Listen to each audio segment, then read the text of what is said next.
This podcast is about unsolved mysteries. Whenever possible, Mark and Kim have participated in recreating the events. What you are about to hear is not a news broadcast. Tonight on Unsolved Mysteries Rewind, two friends get together to discuss episodes of their favorite television show, Unsolved Mysteries. Will they find answers? Will anyone care? You may be able to solve a mystery.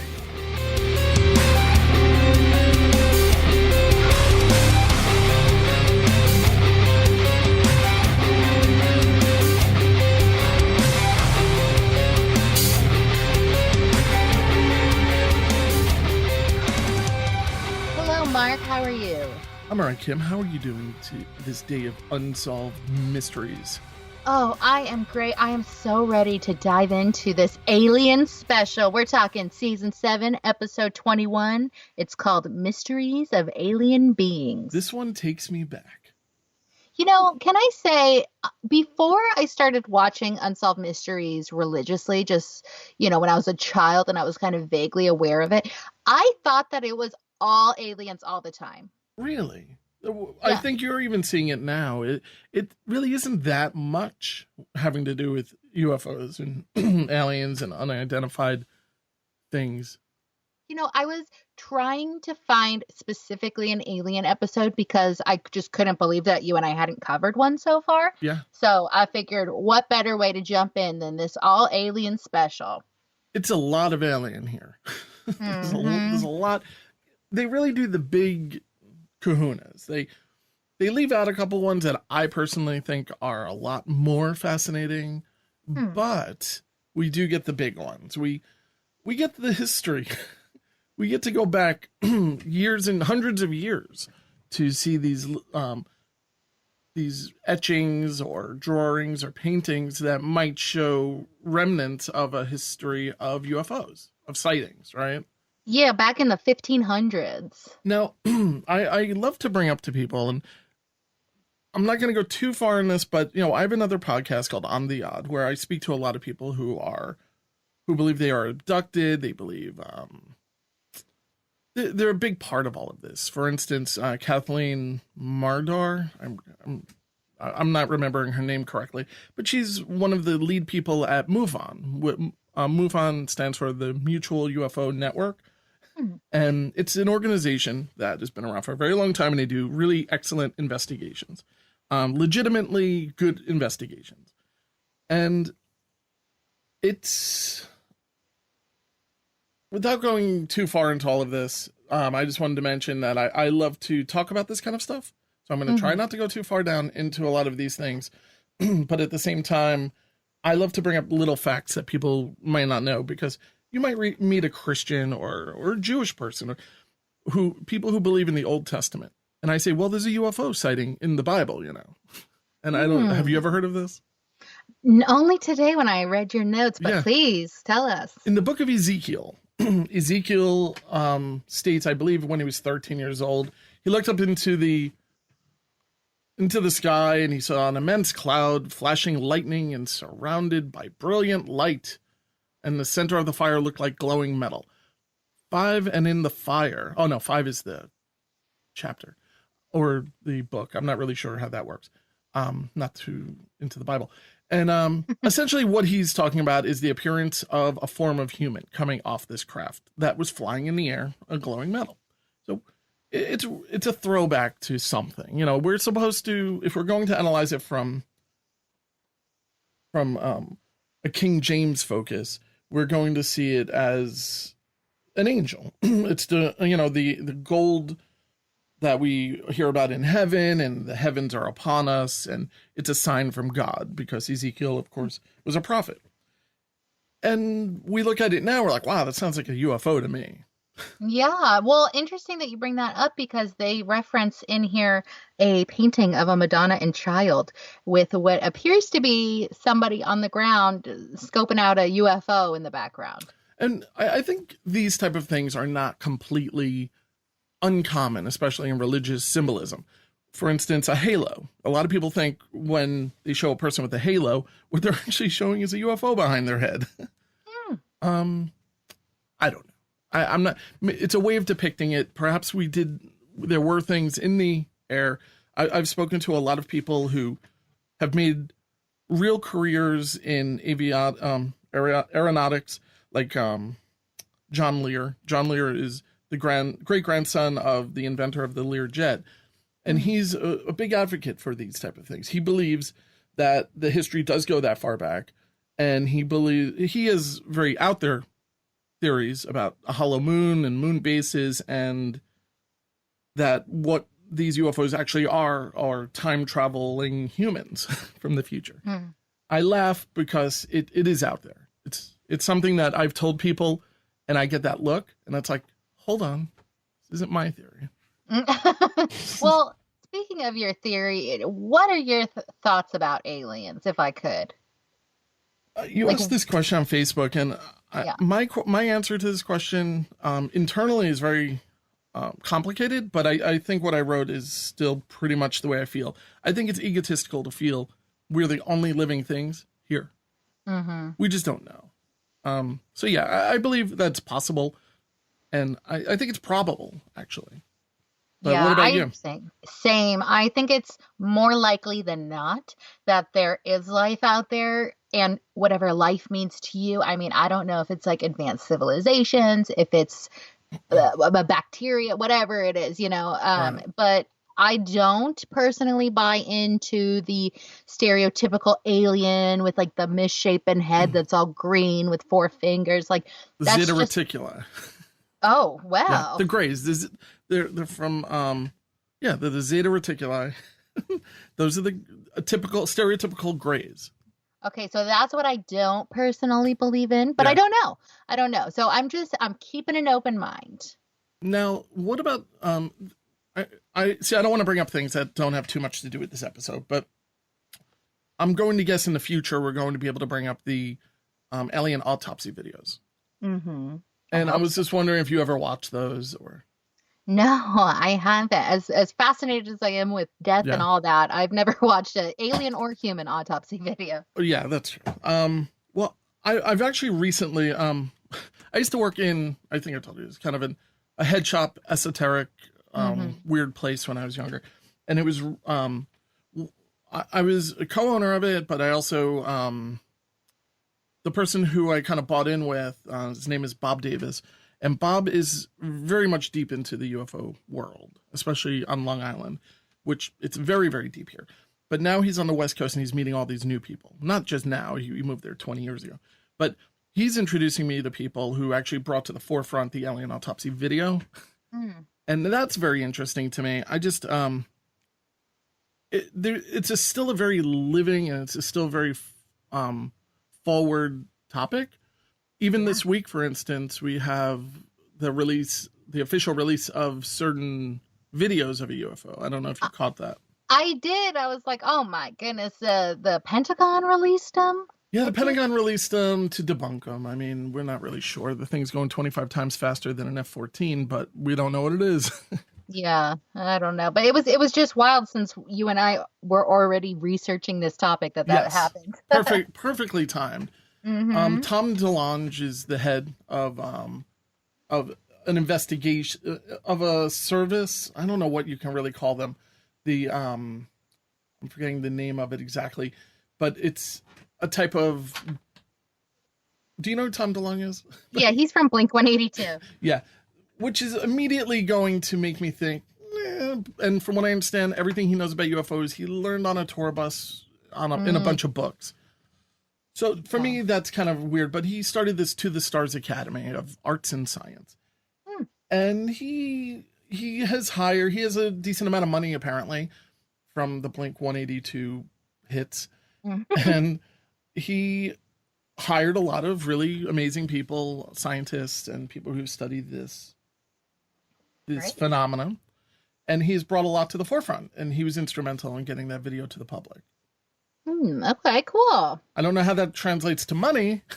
Yeah. I know that he was taking investments. I don't know how you get a return on investment. It's none of my business. It's not something I would invest in personally. Yeah. But anyway, so that aside, there's a lot still going on in the UFO world. But we go back over 20 years ago, and it's pretty much exactly where it is today. I totally agree. This Unsolved Mysteries could have been made today. But we seem to start talking UFOs, at least in America, in 1947. Yeah. And that's Roswell, New Mexico. Everyone knows about this one. There's a TV show called Roswell. Yeah. Have you ever been to Roswell? No, I don't think I have. Me either. I'm staying away from New Mexico. I was afraid of the Mexicans. Apparently there aren't any. Okay. So yeah, I really want to go there. And it's, Roswell's like a crazy place right now, from what I understand. It's a tourist trap. Mm-hmm. Yeah, I picture just like lots of souvenir shops with little alien bobbleheads and So stuff. you have been there. That's what's in my mind's eye. Yeah, I mean, so something crashed. The government kind of swooped in to grab it. I'm just going to tell the story in a very basic way because I don't think there's much to it. Please. Something crashed in the desert. In a period of time where a lot of new crafts are being tested. I mean, this is right after World War II. This is right, we have to remember Project Paperclip do you know Project Paperclip by any chance? Mm-mm. This is the government run, this is not a conspiracy theory. This is the Americans basically brought the Nazi scientists to work for us. And that's Project Paperclip. And so the Nazis were working on these type of anti-gravitational machines and all types of crazy, screwy, crazy fringe sciences. So what better than to bring these scientists here and get them to work for us?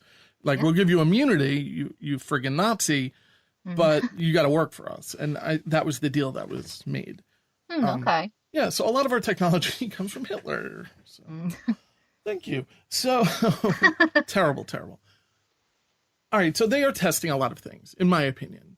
And this includes crafts, and where better to test crafts than in the middle of the desert? Totally. It's a known fact. The government does this. If you've ever seen the movie The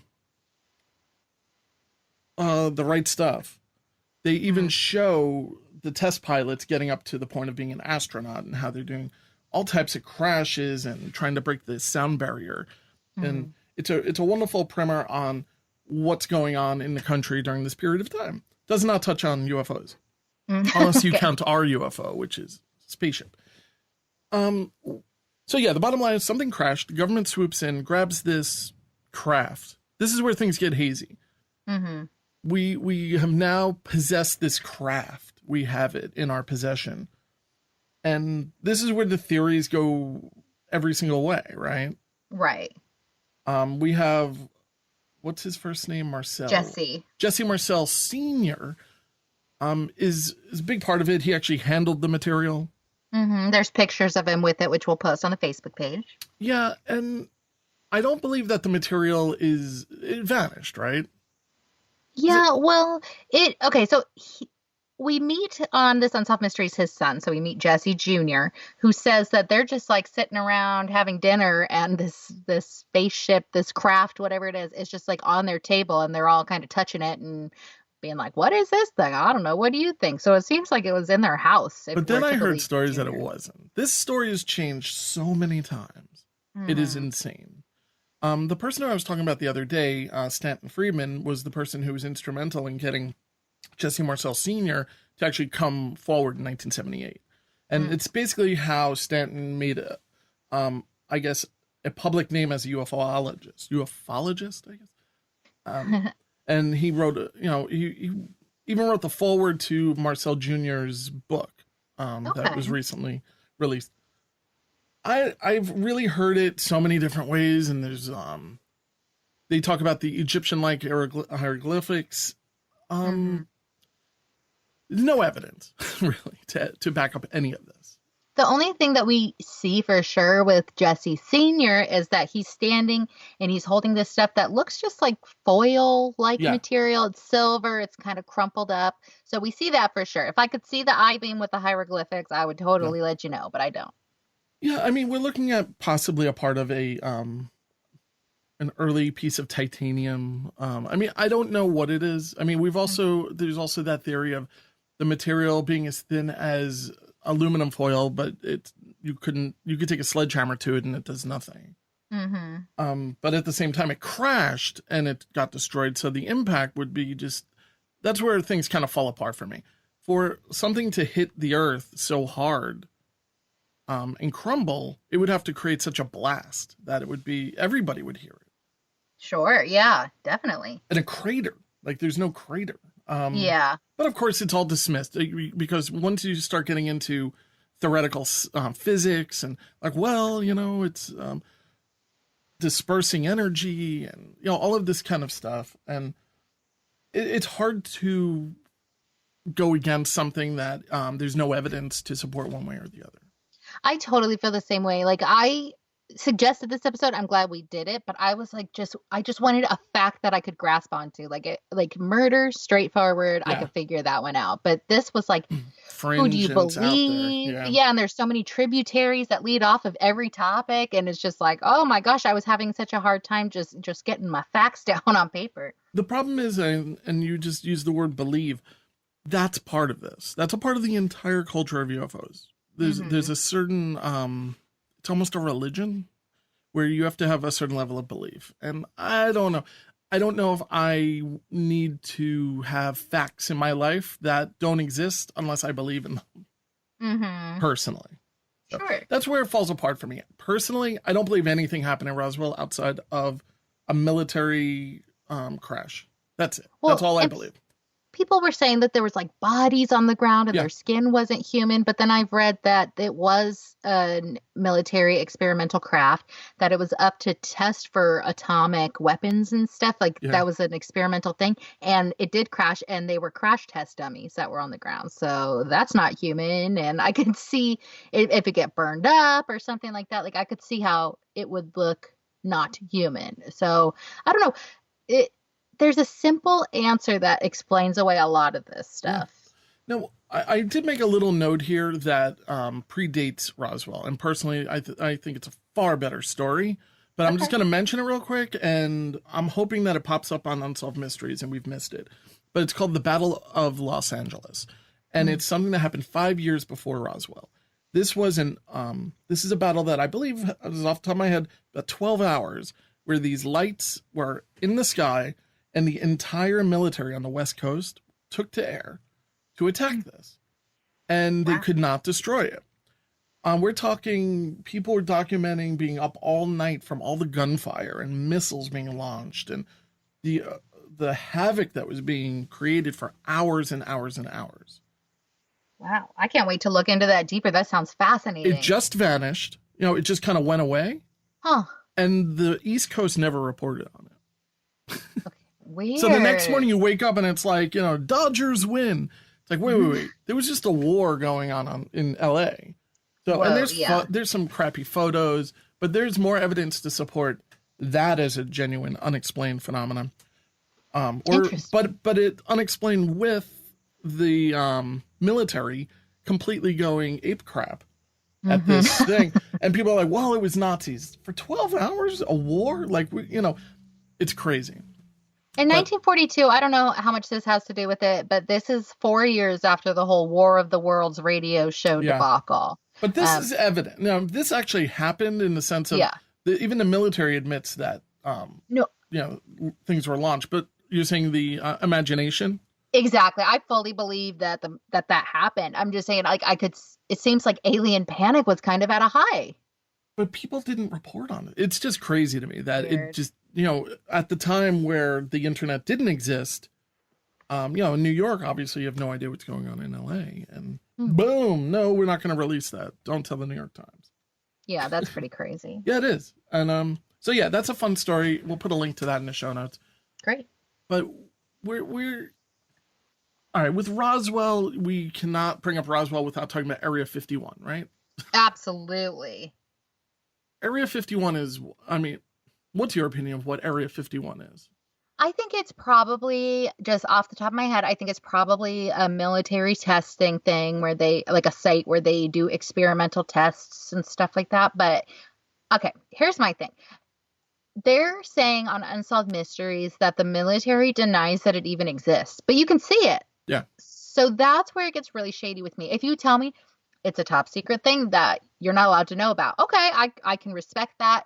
I'm curious, but if you're telling me that what I'm seeing with my eyes is not what I'm seeing with my own eyes, like that's really weird to me. I think that the denial of existence is more along the lines of they deny it being a UFO installation. Oh, okay. I don't believe Yeah, that the government, as a matter of fact, going back to 2013, the government officially acknowledges the existence of Area 51 according to WAPO, Washington Oh, okay. Post. So of course they know it's there, but it's a testing facility. In my opinion, it's a testing facility. Now, Yeah. I don't mean to dismiss the believers of UFOs. I am one that believes on some level.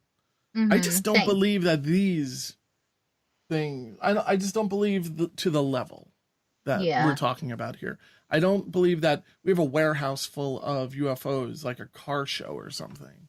Like the end of Indiana Jones, where you have all That the I secrets. believe. No, I don't believe. Well, can we talk about Glenn Dennis for a minute? Because I thought he had a really interesting story. Yes. So Go. Glenn Dennis is a mortician's assistant during the World War II.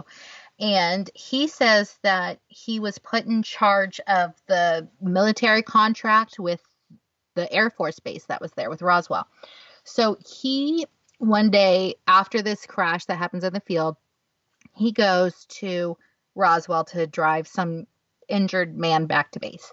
And he says that there was like military police all over the place, and they were telling him like, you better get out of here. And as he's walking by, he like peeks into the ambulance and sees all the wreckage of this, quote unquote UFO.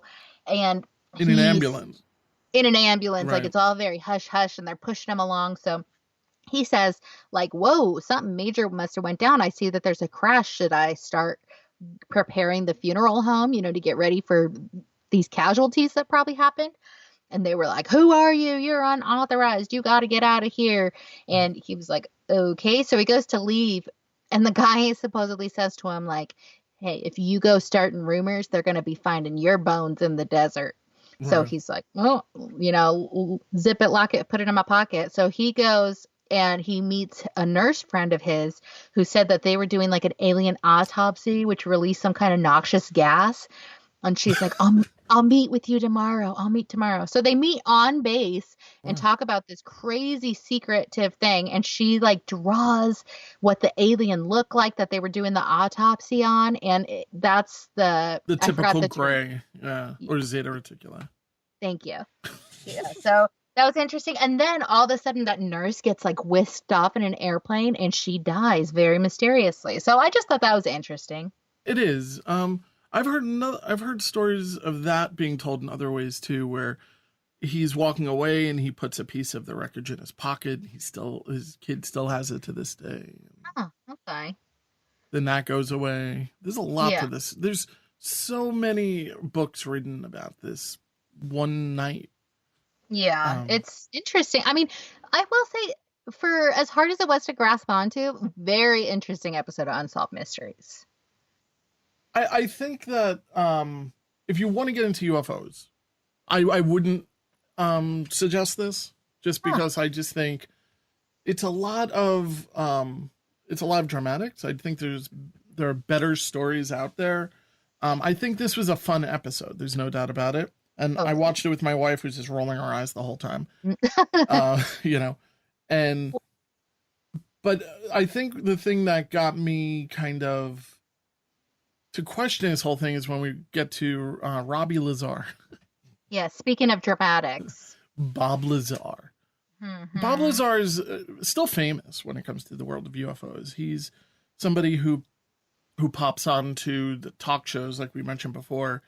And he looks like Stephen King light. He does. He could be his cousin easily. Yeah, absolutely. And he's kind of like the point person when it comes to Bob Lazar. Bob Lazar is somebody who also he debunks a lot of what people are talking about. He would agree with a lot of what I'm saying in the sense of, well, there's no information, there's no data, this and that. There's nothing to prove. he went from believing in the I forget what the fuel is called, something 115, which is what supposedly like element 115 that powers the UFOs, and he was doing all of this research based on it, to thinking it's just nonsense. It's all made up. Well, that makes me kind of put more stock in him, that he's not just saying this is 100%. Like, I put stock in all of this. The fact that he's looking into it actually makes me kind of more interested in what he has to say. There's a great documentary on Netflix called Bob Lazar, Area 51 and Flying Saucers. And I watched part of it months ago. I just can't watch any more UFO documentaries personally. Yeah. I've watched a lot of them. And I just feel as though what he's doing is he is debunking things that he has always knew was false. And I feel as though what he is doing it just to get the attention, just to kind of sell the documentary, just to get his name much more prominent.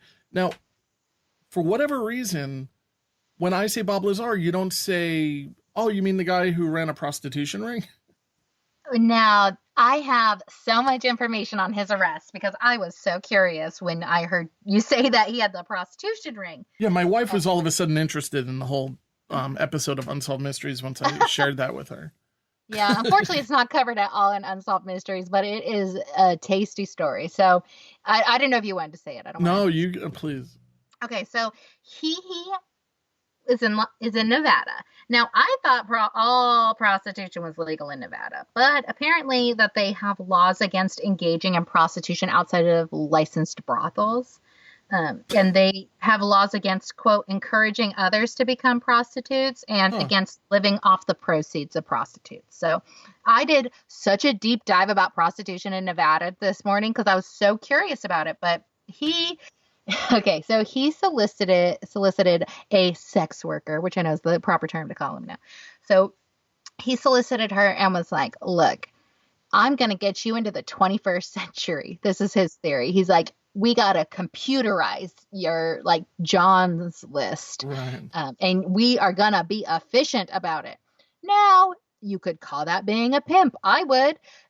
He rents out an apartment for her by the week and just keeps her there and has her, if you would say turning tricks, I don't know. But he also acknowledged his George Knapp, who we'll talk about. He acknowledged that Lazar had a questionable path that included some work at a local brothel. So he got in trouble for doing all that. It was kind of a ethical gray area with everything. He says, of course, well, the government's trying to shut me up because I know all about their UFOs. But he ended up pleading guilty. I think he got 150 hours of community service, and he was ordered to stay away from all brothels. And also undergo psychotherapy. Yeah, and undergo psychotherapy. I want to hear those tapes. Oh, my God. Yeah, me too. Yeah, I mean, I always thought that prostitution was fully legalized everywhere. No, it's like, I think of it, I guess it's just decriminalized, like Amsterdam or something. I'm not really sure.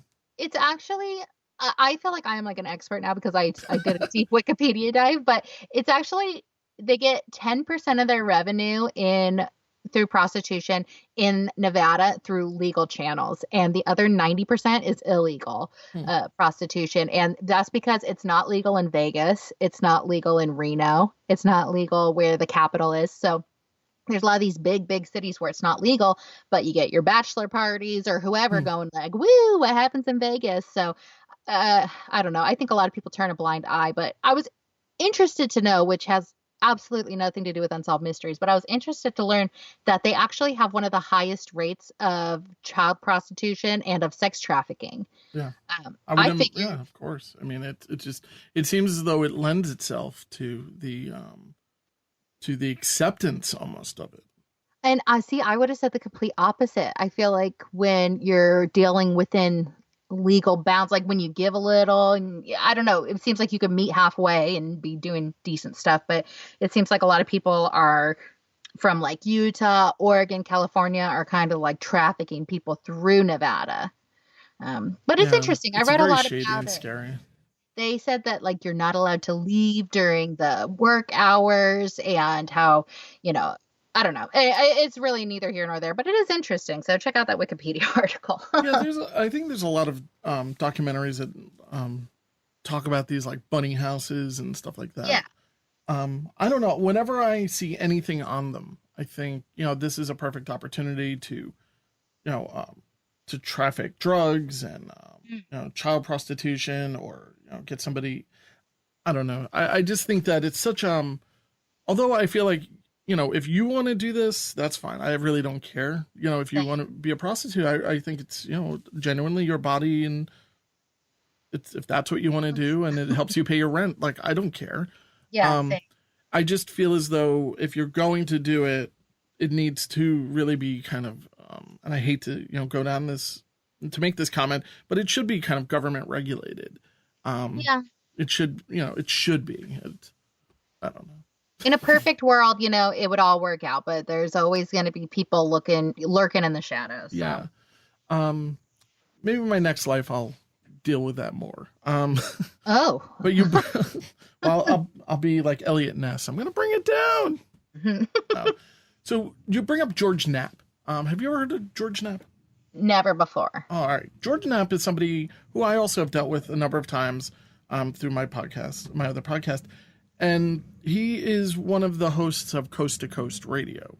Have you ever listened to Coast to Coast? Have not. Coast to Coast is just real quick. It's on every night of the year.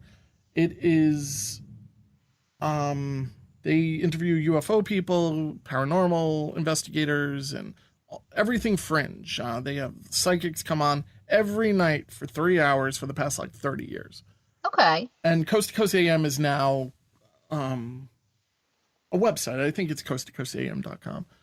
And it is phenomenal. Like, everybody who's anybody is on Coast to Coast. I was not. But I think George Knapp is one of the nicer people. He's not super, super into a lot of this stuff. He's super Christian. So that's where, and there's also, he works with a man named George Norrie. Who's also the Christian. So you listen to it as a little bit of Jesus talk, but that's okay, I guess. Sure. But anyway, so that's where he kind of falls into this. He wouldn't go on to Coast until after this had already aired on Unsolved Mysteries. But George Knapp is one of the well-respected investigative reporters. Yeah, I saw that he won multiple Emmys for his reports. Yeah, he was off my radar until he was on Coast to Coast. There are so many investigative reporters in the world. It's really hard to keep up on them all. Sure. But there was also Art Bell. Art Bell passed away. Art Bell was the original, or one of the original Coast to Coast hosts, and he was phenomenal. He was... You could do an entire podcast on just Art Bell's interviews that go right down to time travelers coming on online and talking about technology that they should have no idea that is going to exist in 15 years from when they were talking about it. Oh, that's fun. Amazing stuff. But anyway, all right, that's totally a different topic. Well, does this bring us to Allagash yet? Yeah, Allagash. This, for me, is the whole reason I picked this episode. Really? Mainly for the image of 4 grown men sitting in a canoe together. Canoeing. That canoe was about 1 inch above the water. Yeah. I don't know what the weight limit is. I don't know how many grown men can, and I don't know how many grown men should fit in a canoe 4 together. Is too many, I'm going to say. It felt like too much. And, okay, so to backtrack, we meet the unfortunately named Jack Weiner, who has reoccurring nightmares in 1988. And it's like your stereotypical abduction nightmare. We see these naked men, hands over their crotches, naked men, and it's all fuzzy and just the background is just vague, colorful. It's interesting. So in the dream, he's like, I think I'm in danger, and I think I see an alien coming towards me. And he tells his twin brother, Jim, and Jim's like, I have the same nightmare, and I woke up feeling violated. So they get together and they talk, and they think that this probably happened from that time that they were abducted by aliens in 1976. this doesn't seem to be too repressed. Everything I read said that they would tell all their friends and family about it and that everybody was aware of it, but few people Hmm. believed them. Um, so they're with their friends Chuck Rack and Charlie Falls. Chuck Rack. I love Yeah, whenever he I says know. his name, I'm like, is that his whole name? Truck Rack? Or And I read on his website, I found his like Etsy profile and everything because they're all art school guys. And I read on his website that that is not how you even pronounce his last name. It's actually pronounced Rock. even cooler. Chuck Chuck Rock. Rock. Yeah. Are you a So rapper? Chuck Rock. So they they figure out it's back to the camping trip. So in 1976, the four of them went on a 2-week long camping trip along the Allagash River in Maine, and apparently it was by like a sacred mountain to the Native Americans. And all of a sudden, Jim begins to notice a strange light. He sees it hovering above him for like 30 seconds, and then it just boop, just disappears, completely gone. Right. On the fourth night, oh sorry. No, I just cleared my throat. Sorry, Oh, coronavirus. okay. On the fourth night, they were night fishing, so they built this fire, this huge, huge fire to guide them back because they said, you're in the wilderness out there. You need something to guide you back to shore. They built this huge fire that should burn for hours and hours. So they're out there, 4 men in a canoe, and sorry, and Chuck Rock in the back says he just like got that weird feeling that somebody's watching him. Hmm. So he looks over his shoulder and that same like sphere of light is behind him. So they're like, let's signal this thing. Let's see what it says. So they have a flashlight and they like, I guess, Morse code signal SOS to it. Yeah. And the light starts coming towards them. So they're like, we better get out of here. So they Yeah. start like hightailing it back to the shore. They're going so fast. Everybody but Chuck is like Right. is canoeing with all their might. They're even like putting their hands in the water trying He's to just like, scoop. He's where just am I? paralyzed by fear. Yeah. He's looking behind him like mouth agape. Like I would have tossed him out and been like, take him. He's not helping. I'm sorry, I would have been Chuck. I would have been like, Oh. what is going on? Yeah. So, well, the next memory that they even have of that is being back on shore and staring up at the object. And I have to say, I think the Chuck Rock reenactor gets my MVP reenactor award for this episode. He's just still sitting in the canoe. Everybody's outside of it. They're on shore. This was a big reenactment, I thought. I thought this was, they seem to have really done a lot more production on this. Yeah. Like, And on location. it's really one of our only reenactments this episode. Well, I guess, we get the one where he's talking to the nurse, but Yeah.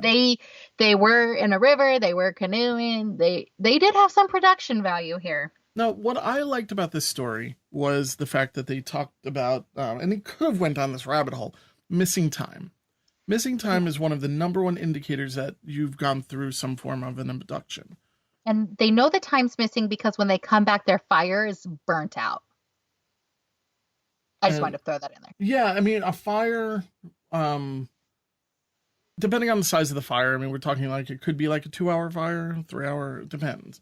Mm-hmm. But, these guys seem like they knew kind of what they were doing. I mean, they were smart enough to be able to be in a canoe all together and not have it sink. But yeah, missing time is one of those telltale signs. It makes sense. And that's usually whenever there is missing time, that's where we bring in hypnosis. Right. Yeah. They said that they thought that they were only gone for about 20 minutes, but they estimated that the fire should have lasted them a few hours. So they decided to bring in UFO researcher Ray Fowler. And he puts them under hypnotherapy. And it was so creepy because we actually heard the hypnotherapy, like their actual hypnotherapy recordings, and it skeeved me out. I can't tell you why, but just, being there. It was that like old tape recorder sound. It was kind of creepy. Those things always creep me out whenever I hear, and there's a tone to it, and you know this tone, the under hypnosis tone. And very monotone. It's monotone. And it's, to me, it's really, really, it's like a violation in a lot of ways. I don't know. Yeah, I don't think you can consent to whatever you're saying then. So But I yeah, I don't know. mean, so they show them. I mean, he's describing what he's seeing, and his friends have taken their robes off, and they're all sitting in the schwitz. Yep, That's what it exactly. And looks like. My wife said, "What is this? A schwitz? A schwitz is an old Turkish or Russian steam bath that men tend to all go into and rub each it other did, with grape leaves." well, it did look like that, and it was all like Vaseline camera images, so Yeah. it could be like the steam rising up and stuff. But they said that these through the reenactments, they say, or through the hypno recollection, they say Oh, that I like that they're word. Is that a word? Did you I just coin hypno recollection? I think I made it up, I'm but writing it down. It's yours. okay, thank you. Well, they claim that their blood, urine, and semen was stolen from these aliens, which is kind of an odd detail, I thought. But they said that it was like a medical exam was being conducted on them. So they say we get into Jim's hypnotherapy, and he's just like, "Oh, they're not coming near me because they know I'm gonna kick their butts." Like he's trying to be like Yeah. the bad guy, like I'm so tough, I'm so cool. It's like you're no Chuck Rock, buddy. we, That guy who's drooling over there. exactly. Yeah, that's true. You're not him. So we get into Jack's hypnotherapy. Jack says that they're like communicating into his brain without speaking, that it's all going to be okay. Just do what they say. Nobody's going to get hurt. Yeah, telepathy is a big thing where Yeah. a lot of people claim they can't pinpoint the sound of the voice. They never see the mouth move. All they're looking at are these large eyes. A lot of people also state that when you have a larger brain, this is all, with species, the eyes get bigger. So this is another theory as to these aliens being future us. And they're Yeah, coming and like back for DNA. That's the big theory. the head is always bigger too. Like they do have a bigger brain in there, Yeah. like Um, up top. yeah, and there's so many theories as to what the Greys are. Drones, not even, they're just kind of just machines, bio machines. But Mm. yeah, it's very creepy whenever I hear these type of things. They took samples of their fluids and their blood and their urine and their semen. I'm not, just they're sticking sticks in places where they don't belong. So I'd say. we didn't hear anything intimate going on. So, but No. I've heard that though.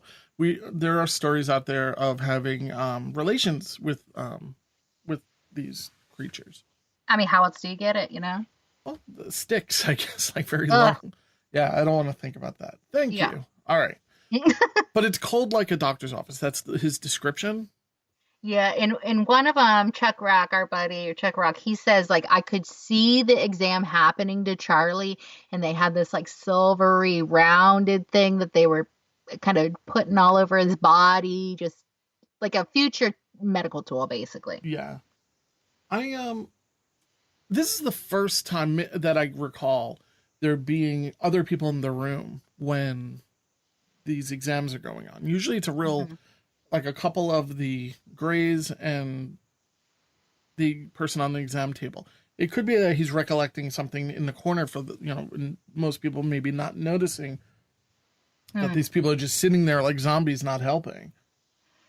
Yeah, I mean, it would make sense that if you're gonna do this and have nobody believe you, your victims, if you're the alien, and if you're gonna do this to somebody, it seems like you would want to kind of separate them.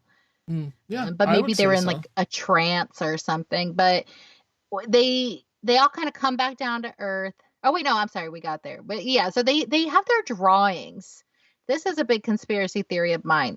They're four friends from art school, and they made a ton of different drawings, which we will put on the Facebook page, of their abduction experience. And I'm just thinking, is this a way to sell art? See, I would say yes, but in my own personal experience, I'll share this. When I worked in this place in Long Beach, New York, we had a number of people who would come in and just basically not spend a dime and just hang out all day talking about their own personal experiences. One particular person used to make these little alien statues out of clay, and he would put them in his kiln, and he would make these large ones, but he wouldn't sell them. He would just give them to us because he's like, I make so many of these. It's like my therapy to deal with this. Huh. So that was the one time where I'm thinking, all right, you're not doing it for money. These are really beautifully made, like little statues, and we would offer him money, but he would never take money. And we're talking like a couple hundred over the course of years. Mm-hmm. And we would sell them, and when we saw him, we'd buy him lunch, but he would, just be one of these guys who just, it's what gets him through the day. And so that was weird. Well, yeah, and I have to say our guys, our Allagash 4, are not those kind of guys, because they are still, to this day, selling their paintings on their websites. And I found Chuck Rock, who we will dive a little deeper into, but the Jack and Jim, the two twins, they're selling like postcards and stuff. So I wanted to buy one because I was like, this is like perfect for our imaginary Unsolved Mysteries Rewind office. To my number one fan. Exactly, Mark. So I wanted to get one, and they're just downloads. I was like, okay, I am not paying $2 just for a download. Download? That's interesting. Yeah, but I guess unfortunately, talking about screwing the fan. Jeez. Seriously, but I guess Jack, I think it's Jack, has MS now, and so they're trying to raise money to pay for a lot of his bills and stuff. So I can't fault that. And you got to do what works. But now I do want to just mention one thing. I love this story. But it's not the first time I've heard it.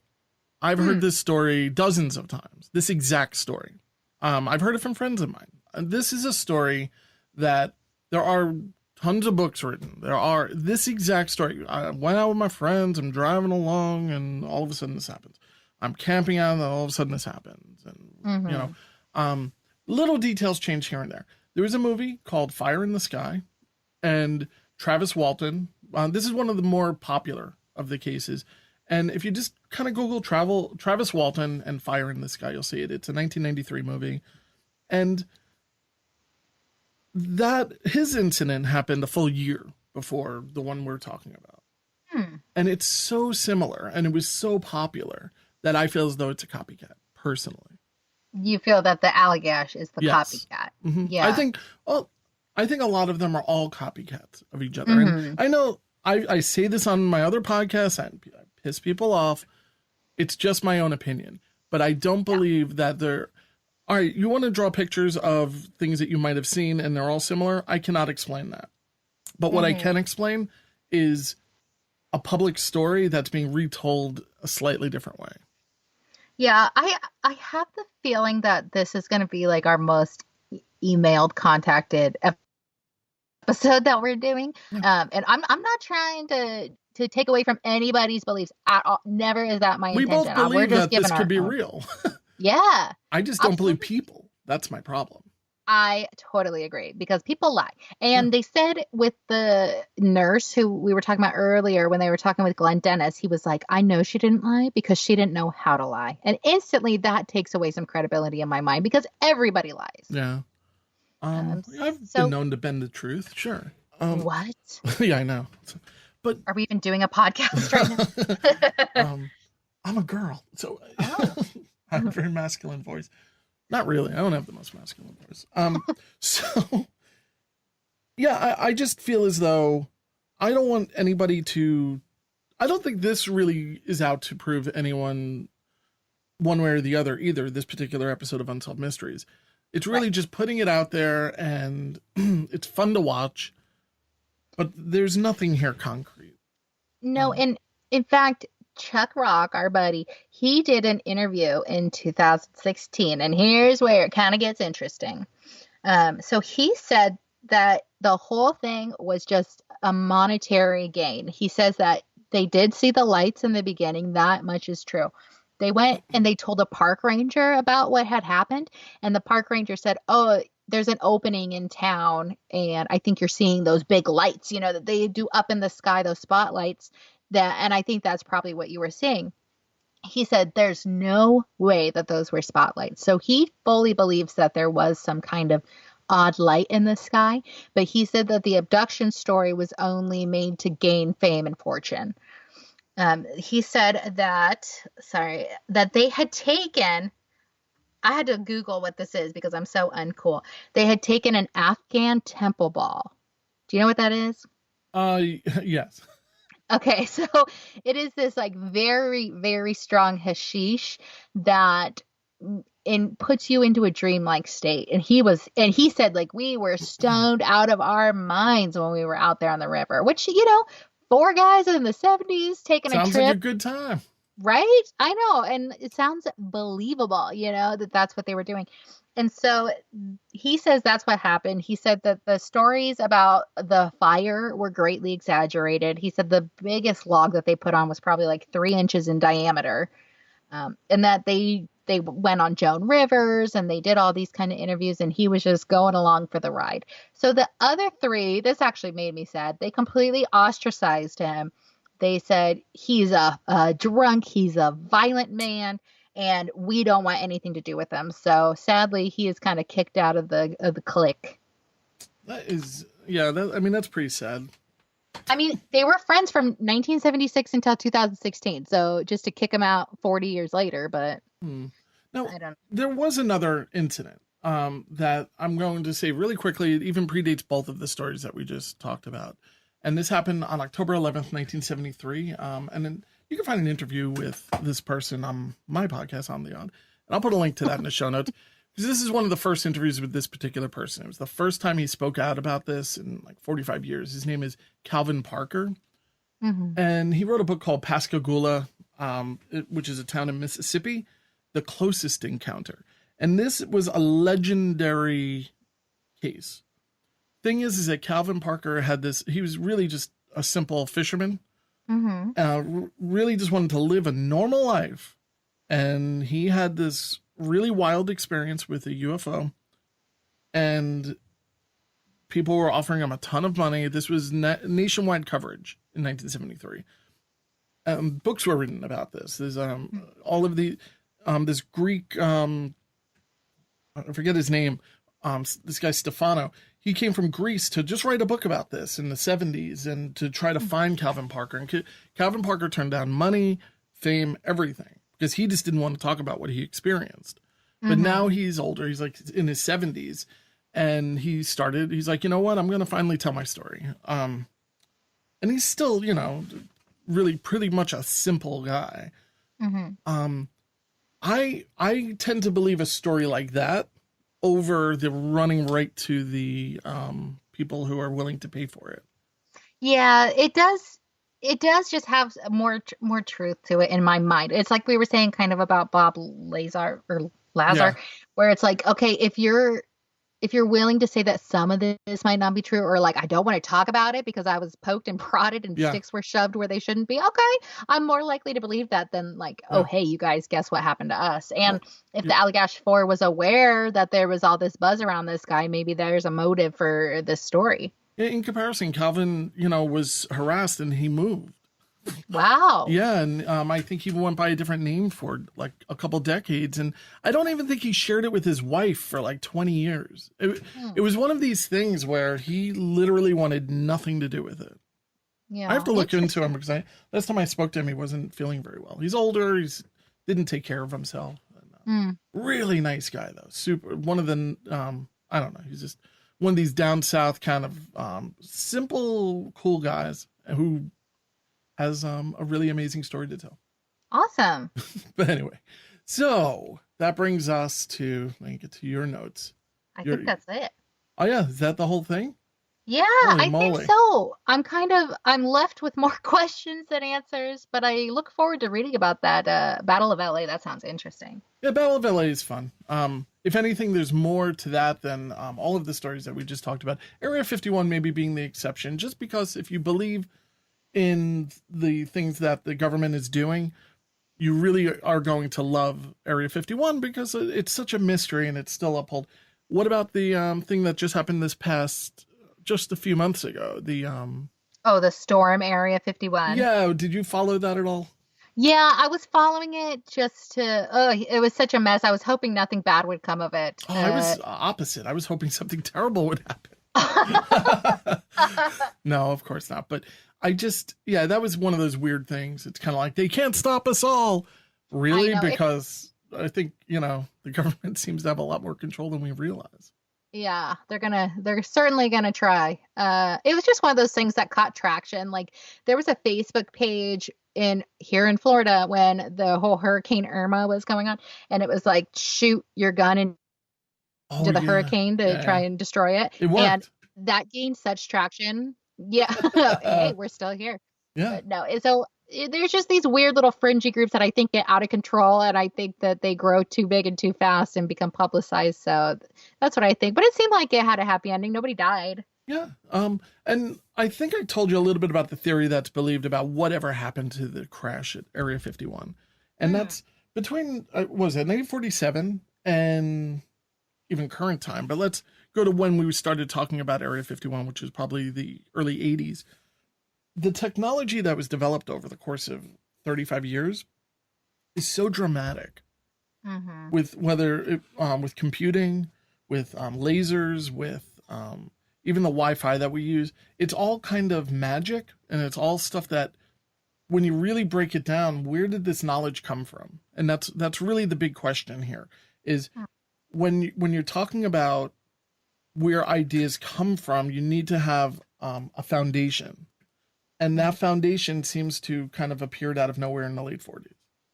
Yeah, I know all these incidents in America started in 1947. I was like, what was going on in 1947 that just made people grasp to this idea? I don't know. Yeah, it's a very strange theory. It's a fun rabbit hole to go down.